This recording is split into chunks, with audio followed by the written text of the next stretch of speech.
What's up, everyone? Welcome into the Broncos Breakdown. On tap for today, I want to talk about the rumor that came out over the weekend that Haason Reddick from the Eagles could be available for trade, and we'll talk about whether or not that'd be a good fit for the Broncos. And then we're going to look at some free agent targets between the Chiefs and the 49ers. And if we are power ranking the saddest fan bases today, number 1 is 49ers, 2, 3, and 4 are Broncos, Chargers, Raiders, because they got to deal with that Kansas City Chiefs team twice a year. So we'll talk about a path to the Super Bowl for the Broncos and a way they can slay the ultimate dragon, which is the Chiefs at the moment. But if you are ready for the Broncos to beat the Chiefs again, like today's video, I want to get over 300 likes on today's video. If the Chiefs can get 3 rings in 5 years, why can't we get 300 likes? Now, let's talk about Haason Reddick to open up the show. So the Eagles granted Reddick permission to seek a trade, according to Ian Rapoport, which was a very bizarre and unexpected news item because Haason Reddick has been awesome for Philadelphia. So why would that come to fruition? Well, Reddick is entering the final year of a pretty team-friendly 3-year, $45 million contract based on how well Reddick has played. He also turns 30 years old in September, so the Eagles might think maybe his best days are behind him, and they don't want to do what ultimately is about to go down, which is a contract dispute, right? Haason Reddick has back-to-back tremendous years with Philly. He signed a 3-year, $45 million contract, which is looking like a great underpay at the moment by Philadelphia, and Reddick, and deservedly so, wants to get an extension. He wants to get more money. We see this happen all the time, right? And so ultimately, it seems like Philadelphia said, you know what? If you think you can get a better contract offer elsewhere, we'll let you and your agent go test the trade market. Call some other teams. See what they would give you if they traded for you. And if a team is going to give you an outlandish contract that we're not going to do, then we can help facilitate a trade. But if you ultimately come back from your findings with, I guess no one is going to give me as good as an offer as I currently have or is currently being offered by Philadelphia, then Reddick could stay in Philly. But when you look at his last 4 seasons, 4 straight years of 10-plus sack years. The last 2 years with Philly, before that Carolina, and then before that originally Arizona. 11 sacks, 16 sacks. He was an instrumental part of that Eagles pass rush that got them to the Super Bowl in 2022. And when you look at Denver's front 5, there is room for improvement. I like Jonathan Cooper. I like Baron Browning. I like Nick Bonito. I don't think I like any of them, though, right? And I do love Haason Reddick because he is one of the best pass rushers in football. He probably doesn't get enough attention for how productive he is. When you think of pass rushers, you think of Myles Garrett, T.J. Watt, Max Crosby, Bosa. But Haason Reddick is not very far off from them, and he is dramatically cheaper compared to all of them. But Cooper, Browning, and Bonito are currently slated to be your top 3 edge rushers going into 2024. Now, I am sure Denver is going to make some additions to this room. The question is, are they going to make an addition like a 3rd-round draft pick? Or are they going to make an addition like, let's give up draft picks and then give a huge contract out to Haason Reddick? Those are 2 vastly different types of additions. Now, if you are in the camp of, let's trade for Haason Reddick, this edge rushing unit is not going to get the job done if you want to take down Patrick Mahomes and the Chiefs in the playoffs, and I don't think you're necessarily wrong about that, well, this is the best offer I could come up with if I'm Denver. This year's 3rd-round pick, and next year's 2nd. I don't want to part ways with the number 12 pick. I'm not giving up a first-rounder, at least a top half first-rounder. If the Broncos were picking 30th overall, yeah, go do that deal. But without a 2nd-rounder in this year's draft, this is the best offer I could come up with. And I don't think this is enough, to be honest with you. I think the Eagles would want a first-rounder. And why wouldn't they?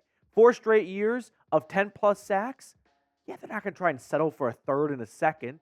But he is turning 30, and if a team doesn't think that he's got a whole bunch of good years left in the tank worthy of a big contract extension, maybe this is the best offer Philly could get.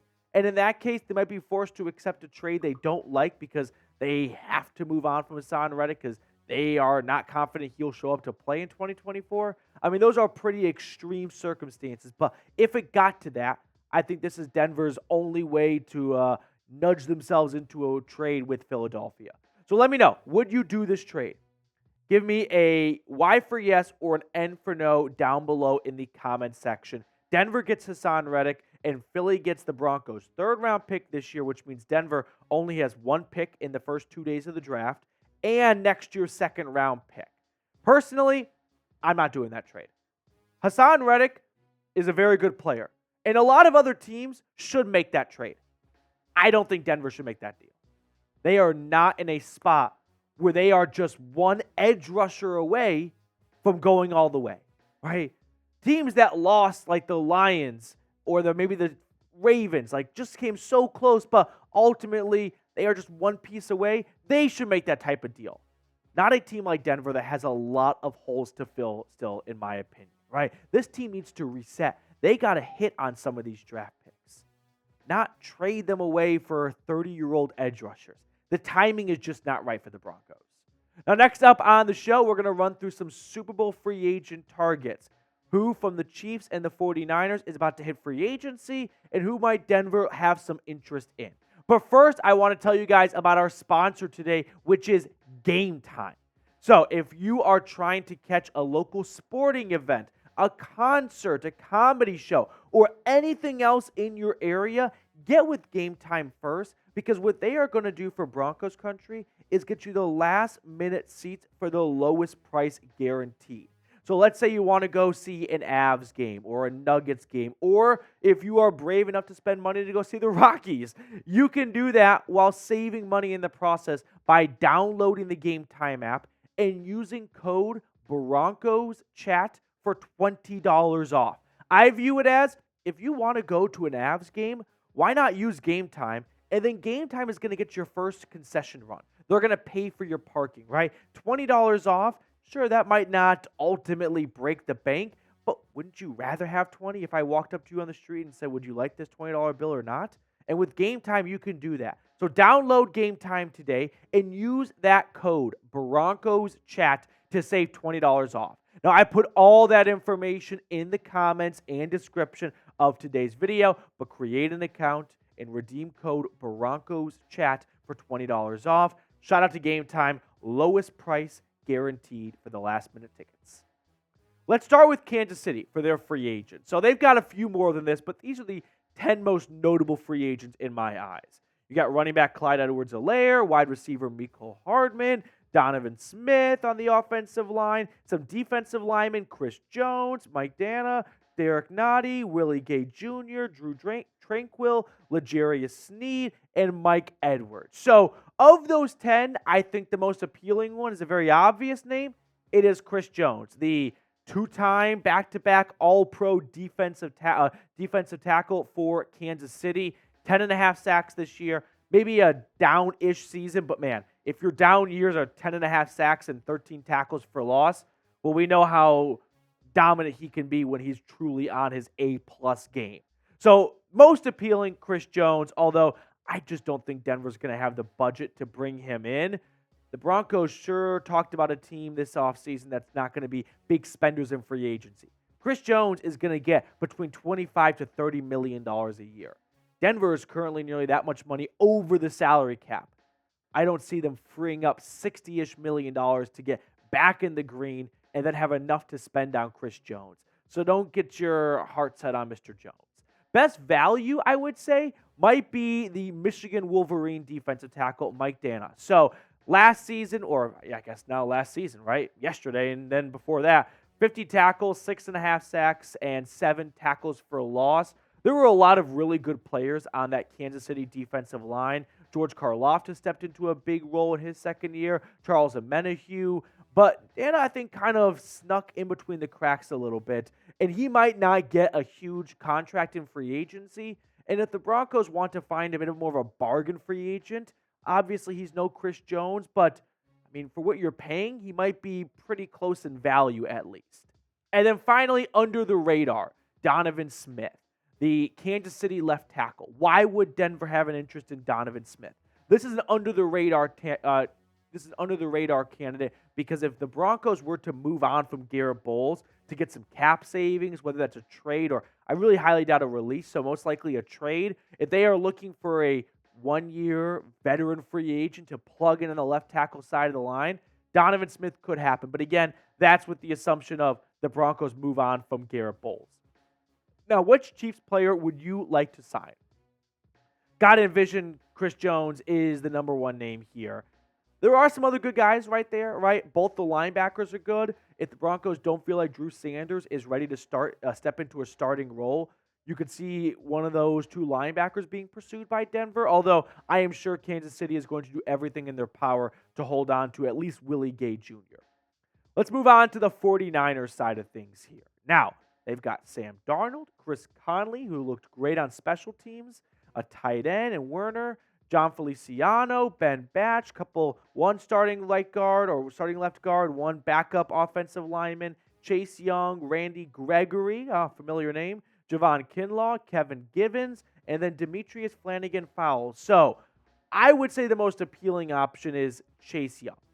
The 2020 NFL Rookie Defensive Player of the Year had a bad middle stretch in Washington before getting traded to San Francisco. And then even with the 49ers, there were some highs, don't get me wrong, but there were also some lows. Although I thought Chase Young was dominant and was excellent in the Super Bowl. So this could be a name to watch for as a big fish type of free agent signing. Best value might be Kevin Givens. There are a lot of issues with Denver's roster going into 2024. Everyone's talking about the quarterback. I continue to focus not more, but almost equally as much on the defensive line because their run defense was atrocious last year. So Kevin Givens, he's not going to break the bank. He's not going to command a ton of money in free agency. And I thought he played pretty well for the 49ers last year. And under the radar free agent is Sam Darnold. This is like plan D or plan E for the Broncos. They move on from Russell Wilson. They ultimately decide Jarrett Stidham is sort of our guy, but not clear enough where we don't bring any sort of competition in. And if the Broncos go through the draft and they don't get the quarterback they wanted, it was picked right before them by the Vikings or something like that, and they come out of the draft with no clear rookie QB they are invested in, maybe in like May, they give Sam Darnold a call and go, listen, plan A, plan B, plan C, all that fell through. You're our next best option. That could be a path. I hope it doesn't get to that point, but that could be something to watch for. Now, let's wrap up the show by talking about how to take down the Chiefs.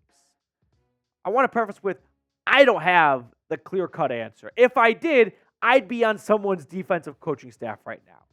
But one thing that I think jumped out to me today, as the entire country is talking about the Super Bowl, and obviously, and deservingly so, a lot of credit and attention is being given to Patrick Mahomes for a really strong second half and into overtime, leading his team back, smart with the football, except for the one pick. But I'm going to say this. Slowing down Mahomes isn't obvious. The Buccaneers were able to do that, and that helped them win the Super Bowl. But I don't think what gets enough airtime or enough attention is out-coaching Andy Reid, right? Think about last night's game for a moment. There were critical moments that ultimately the 49ers blundered and the Chiefs capitalized. I mean, how many Super Bowls have the Chiefs come back from 10 points now? 10-plus point deficit. Twice against the Niners and against the Eagles. There is something to Andy Reid, and yeah, everyone knows Andy Reid's a great coach. But if the Broncos truly want to slay Patrick Mahomes and the Chiefs, I don't think it's only about the players you put on the field. It's going to come down to Sean Payton making excellent decisions and putting the Chiefs in a spot where they can't get to Patrick Mahomes to have them bail them out with a last-minute drive, right? I'm thinking about the 49ers play call coming out of the 2-minute warning. It was 3rd and 4. Kansas City had 2 timeouts, and the 49ers threw it, incomplete pass, and the Chiefs were able to get the ball back with 2 timeouts and about 1:50 after Jake Moody's field goal. That is way too much time for Patrick Mahomes. And obviously, he was able to drive down the field and kick a game-tying field goal. So, look at what Kyle Shanahan's decision was in that moment. Run the football, make it the first down, right? You got Christian McCaffrey and you got Trent Williams. And if you don't get the first down, well, at least you force Kansas City to burn a timeout. So they only have 1 timeout remaining going into the stretch. Or they go into the final minute 10 with 2 timeouts. or talk about how the lack of preparation was done by San Francisco for overtime. Chris Jones, after the game, talked about they have practiced overtime situations for the last 2 weeks, and the 49ers players didn't even know the overtime rules in the playoffs. A lot of credit, and I understand why, and it deservingly so, goes to Mahomes. But man, Andy Reid, in 3 Super Bowl victories, has outfoxed and outcoached all 3 teams. A lot of pressure has to be put on Sean Payton to do just as good of a job, if not a better job, than Andy Reid has done to take down the Chiefs. So if you are ready to beat the Chiefs again, spam FKC. Got a taste of it in 2023. Now it's time to serve that dish in Arrowhead. If you're ready to beat the Chiefs, spam FKC in the comment section. All right, that's going to do it for us on today's show. We're going to sign off and let you guys get on out of here. Before we do, really quickly, I wanted to say this earlier. Who thought it was a good idea for the Kansas City Chiefs to win a Super Bowl at Allegiant Stadium and to have John Elway hand the Lombardi Trophy to the Chiefs? Did no one have an alarm bell ringing like, this is kind of fucked up? Like, this is really mean to the entire AFC West. And somehow the Chargers, they got to completely get away from that entire visual blunder. You can see Allegiant Stadium in the background, Elway holding the trophy, handing it to the Chiefs. That made Broncos country throw up across the country. All right, that's my piece. We'll see you all later.